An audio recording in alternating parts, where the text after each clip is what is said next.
The reason I'm here is actually to warn you that this nuclear baby is about to take place that will kill a third part of the man over that fourth part of the earth. Yes, I have your book with me by Israel B. Hawkins, The Explosion of Sin, Birth of the Nuclear Baby.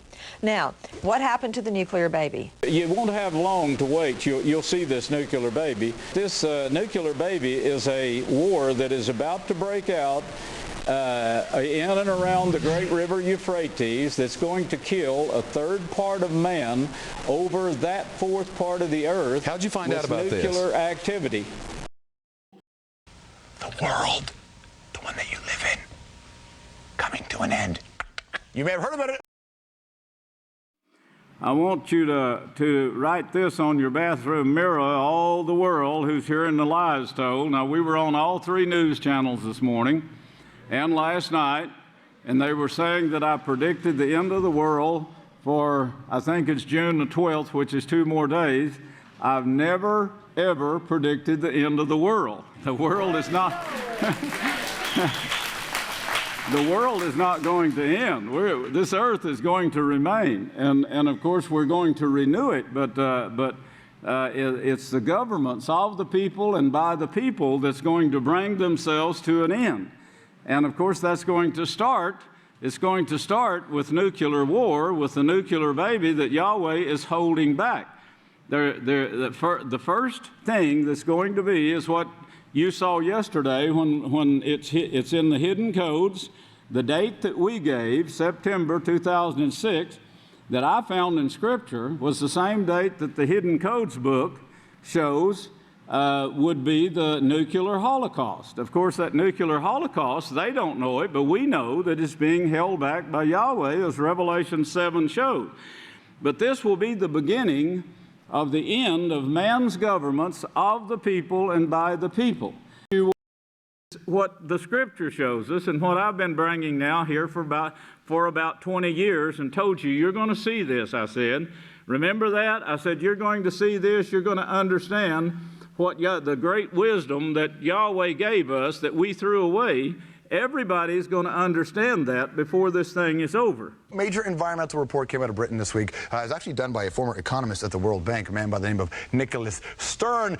How would we be judged as journalists if we produced a film with so many obvious mistakes at the beginning? The newsmen don't bother to dig back and into history and see what is planned. Tony, I've got to congratulate you on that interview. I think it was a very tough interview, and it's given me some things to go away and think about. So I ask you, why didn't you give the same degree of rigour when you interviewed Sir Nicholas Stern 3 months ago? He's written a report. And man, the report paints a bit of a scary picture about what's in store for us if we actually don't get this whole damn climate thing under control and fast. Let's get you right into it, a bit of a glimpse. A worldwide economic slowdown on a scale similar to that of the, oh goodness, the Great Depression. That's exciting. There was a depression created. It was created. It didn't just happen. Extreme weather such as severe flooding or droughts? Oh, really exciting. Making refugees out of how many? Not 1, not 2, not 3, not 4, not 5, but how about 200 million people? There'll be water shortages for 1 in 6 people. And a spike in world temperatures of up to 5 degrees Celsius. About 20 to 40% of wildlife species could become extinct. Very controversial, criticised by economists and scientists around the world. Why is it that only one side of this argument gets that level of scrutiny? Neither did they know the Scriptures, so they can't see in the Scriptures what is planned or what Yahweh says is going to take place. So I think there is a bias in the media's enthusiasm for putting certain different parts of this under the microscope. Are you saying we shouldn't have put him under the microscope? I'm saying we should, and I'm saying the others, the Al Gores, the others should go under the microscope too on ABC television. Well, we'll get Al Gore on the program one day. We'll see what happens. And you could ask Sir Nicholas Stern back too. Professor, ask him a tough question. But here's another thing, and you're probably sitting there at home thinking, of course, dude, if you would call me dude, yeah, of course that report would come out from another scientist or another environmentalist or another lefty freaking everybody out. Not so much. This report was done by a guy named Nicholas Stern. Nicholas used to be the chief economist at the World Bank. He's a money guy. And those money guys, when they start getting involved, you think people then might start paying attention. What I like to talk about is really the biggest problems in the world. Bottom line is, there is a lot of problems out there in the world, and that's why it's on the economy session. And then you ask, why economists? And of course, I'm very happy you asked that question. There are many, many problems out there. In an ideal world, we would solve them all, but we don't. And if we do not, the question I think we need to ask ourselves, if we don't do all things, we really have to start asking ourselves, which ones should we solve first? And that's the question I would like to ask you. If we had, say, $50 billion over the next 4 years to spend to do good in this world, where should we spend it? The point that I would like to ask you to try to do, write down what you think is probably some of the top priorities. And also, and that's of course where economics gets evil, to put down what are the things we should not do first, what should be at the bottom of the list. The amazing part of this process, and I'd love to go into and get you to think about this process. We got 30 of the world's best economists. Then we had some of the world's top economists, 8 of the world's top economists, including 3 Nobel laureates, meet in Copenhagen in May 2004. And what they basically did was come out with a prioritized list.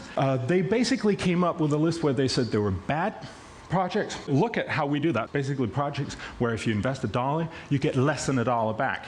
That is what economists do. They prioritize. They make that, in some ways, disgusting task of saying, which one should we do first and which one should we do afterwards? I'm just going to list some of them. There are 800 million people starving. There's 1 billion people without clean drinking water, 2 billion people without sanitation. There are several million people dying of HIV/AIDS. The list goes on and on. There's billions of people who will be severely affected by climate change, so on.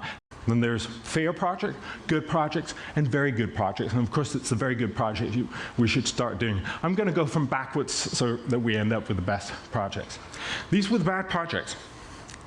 As you might see, the bottom of the list was climate change. Now, this offends a lot of people. The reason why they came up with saying that Kyoto or doing something more than Kyoto is a bad deal is simply because it's very inefficient. It's not saying that global warming is not happening. It's not saying that it's not a big problem, but it's saying that what we can do about it is very little at a very high cost. Remember Yeshua's words. He said, money is a root of all evil. The newsmen don't bother to dig back and into history and see what is planned. Neither did they know the Scriptures, so they can't see in the Scriptures what is planned or what Yahweh says is going to take place. But if you notice, the prophecies came first. And then all of these things that the prophecies showed would take place in this time period. This is all in my lifetime.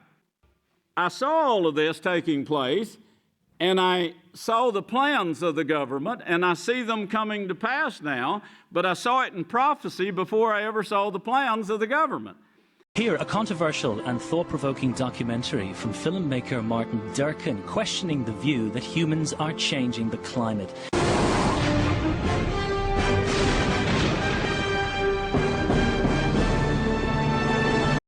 Well, those lies, I think, when Martin put those words in the documentary, I think he was also talking about people in the media, he was talking about senior politicians, he was possibly talking about some people who he might have had front of mind. He's talking about people like Arnold Schwarzenegger, he's talking about business leaders like Rupert Murdoch, he's talking about people like Chancellor Merkel in Germany, Tony Blair, yes, and he's been mentioned by Bob Carter, David Attenborough. So he is really, in that programme, Martin Durkin is not just talking about scientists, he's talking about a lot of people who he is calling liars. Global warming campaigners say it does no harm to be on the safe side. Even if the theory of man-made climate change is wrong, we should impose draconian measures to cut carbon emissions just in case. They call this the precautionary principle.